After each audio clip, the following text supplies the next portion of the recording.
চলো মায়ের কাণ্ড দেখায়, কি কি করে তোমরা দেখো। কি করছো মা? এই যে একটু পেঁপে আর এই গাজর কাটছি। আবার তোর হাতে চা? খাবে না চা? না, আমার ভালো লাগে না চা সব সময়। তুই এই তো একটু আগে টোস্ট দিলি, চা দিলি, আবার চা?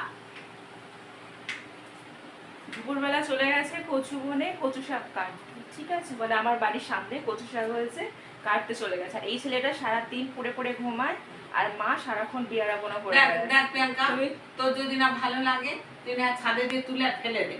একদম ভালো লাগে না আমার। ছাদের থেকে তুলে মাকে ফেলে দেবো। ঠিক আছে চলো তাহলে এখন তোমাকে নিয়ে যাই। চ। চলো। তুই ভীষণ বিরক্ত করিস। আমি নাকি মাকে দাঁড়া, জামাইকে ফোন করছি, দাঁড়া।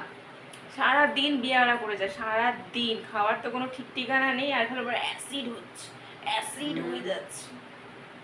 তুই তো কত কত কত করে খেতে দিচ্ছি, এই একটু আগে